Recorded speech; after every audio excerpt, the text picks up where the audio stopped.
3, 2, 1, jump! Oo nga pala guys, bali yung 88 na makopa ko dating binlag ko ngayon, inaano ko na sila guys, binabalot ko na sila ngayon kasi para hindi sila masira. Ngayon ang ginagawa ko is i-spray ko sila ng pataba, yung foliar, para mas lalo silang lumaki guys. Kaya ayan, nakita nyo na yun, na-sprayan ko sila. Yan, kailangan balutin sila guys para hindi sila punta ng mga insekto kasi inaano sila guys binubutan sila ng ng mga fruit fly. Pag binuta sila guys, pag tinusok yung mga kopa na to, yung masisira na sila, hindi sila lalaki. Kaya ang ginawa ko is binabalutan ko sila talaga. Ayan. Nakakatuwa guys kasi ang makopa kasi pag namulaklak sigurado ng guys sigurado ng magiging bunga na.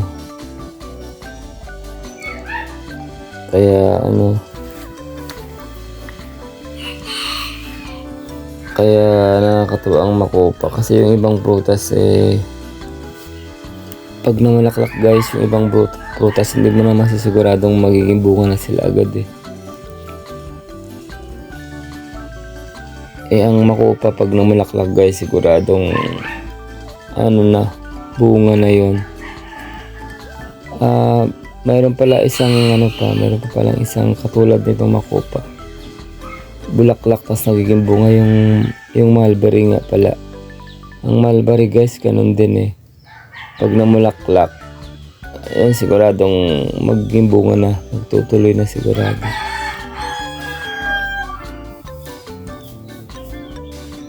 Yan, at saka pala guys, ang tip ko lang pag may mga bunga yung mga prutas, dapat lagi nyo siyang dinidiligan kasi nangailangan siya ng tubig guys pag yung maraming bunga, para mas mabilis lumaki yung mga bunga niya. Tapos kailangan din nila ng pataba guys sa puno. Diligan nyo lang siya ng pataba. Gamit lang kayo ng organic guys kasi kakainin nyo sila huwag kayong gagamit ng commercial kasi masama na yun. Maganda yung organic guys. Organic kagaya ng mga dumi ng hayop. Huwag lang dumi ng mga manok guys kasi mainit yun, delikado halawan. Pwedeng mamatay yung mamatay yung halaman pag ganun. Kaya kaya pinapayo ko lang mga dumi ng kalabaw, ganyan. Dumi ng baka, pwede na yun. Kambing guys, mga dumi ng kambing guys, pwede rin. Tapos mga dumi ng rabbit, mga ganun na yun, maganda yun guys. Kaya ihi ng rabbit, pwede rin guys. Pwede rin gawin pataba. Lagyan nyo lang ng tubig. Yun lang doon, yun lang magandang gawin guys pag yung maraming bunga yung kahit konting bunga lang guys. Importante yung pataba, syempre pagkain nila yun para lumaki sila, mas mabilis silang lumaki. Yan, dinalautan pala namin ng plastic guys. Pagkatapos yung plastic, lagyan nyo lang ng butas guys, yung maliit lang na butas para may singawan lang singawan ng hangin, para hindi pawisan yung ilalim ng plastic. Ganyan lang kasimple guys.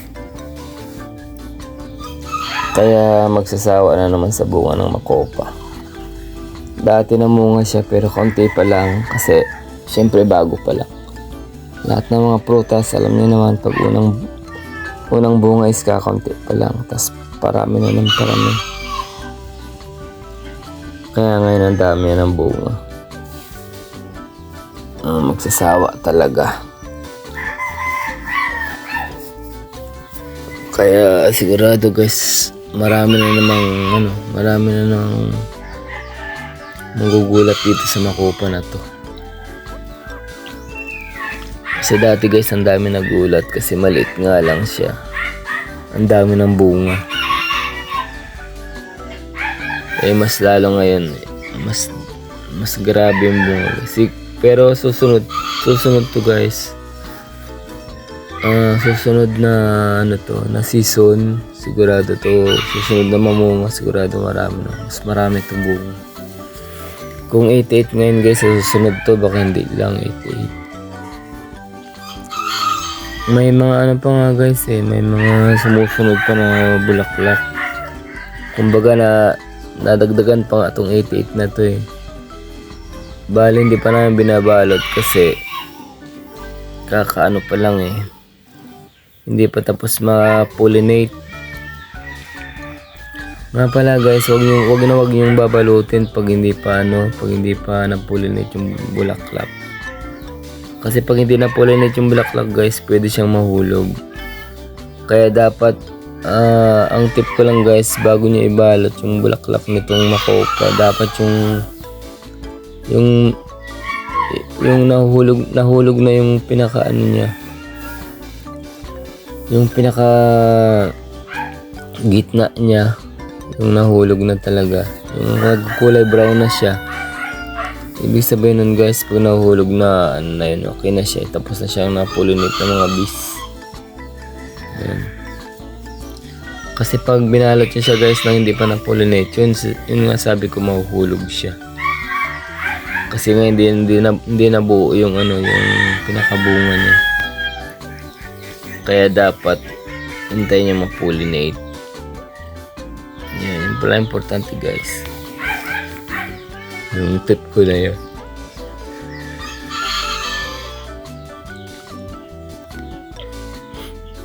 Kaya dapat talaga. Dapat ma-pollinate muna ng bees. Bali na po-pollinate sila guys kasi may alaga din akong bees dito. May alaga akong stingless bees. Sila yung nagpo-pollinate sa mga prutas ko dito guys. Kaya malaking pakinabang mga stingless bees. Sila yung nagpaparami ng mga bunga. Sila yung nagtutuloy ng mga bunga.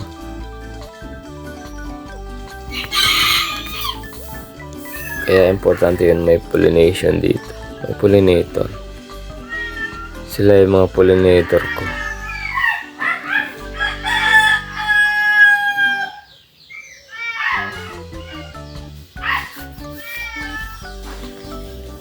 Ganun lang guys. Ganun lang ang gawin nyo. Tapos tanggalin nyo pala yung dahon doon sa tabi ng bunga guys, nababalutin nyo. Tanggalin nyo yung dahon para yung sustansyang mapupunta sa dahon, mapupunta na siya sa bunga. Yun ang yun ang gawin nyo doon. Para walang kaagaw din yung yung bunga. Bali dalawang dahon lang naman yun guys Tanggalin nyo lang. Tsaka para hindi sagabal sa pag yung ipa-plastic nyo guys. Ibabag yun.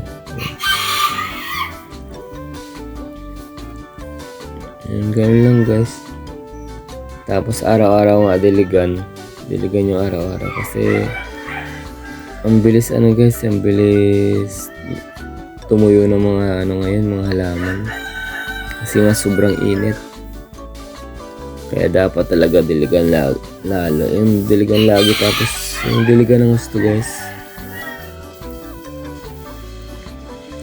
para siguradong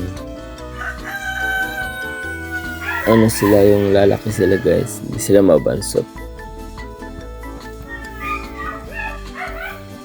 Kasi nga ang dami rin bunga, pero yun naman 88. Kailangan nila ng dilig araw-araw.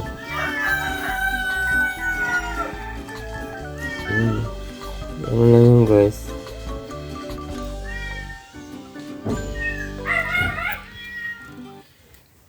Sipag lang sa dilig dapat. Guys, ang bait ng asawa ko. Siya yung taga-balot.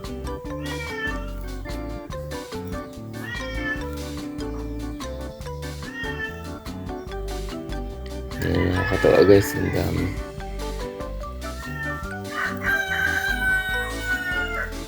Ang daming bunga, nakakatanggal stress guys.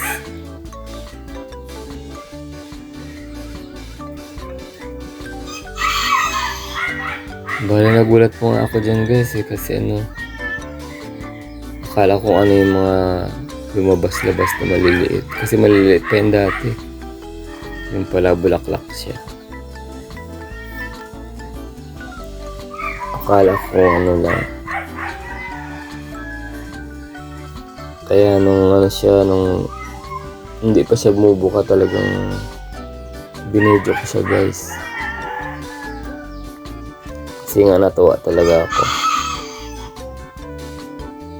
Ang kapal ng bulaklak niya.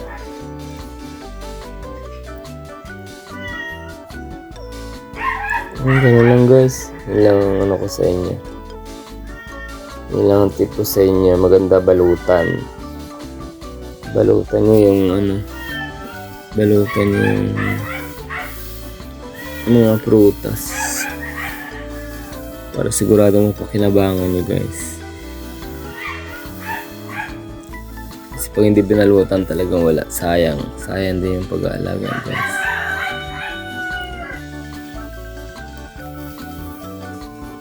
Yun ang importante guys. Balot. Putas ng balutan, diligan araw-araw para lumaki yung prutas para hindi sila mahulog. Kasi pag kulang sa dilig tubig guys, nahuhulog din yung iba. Yung mga gaya ng mga prutas. Kaya dapat dilig-dilig. Yun, ganun lang guys. Sana marami kayong natutunan guys sa mga tip ko sa inyo dito. Maraming salamat po ulit sa panonood. Kaya hanggang dito na lang guys. Salamat.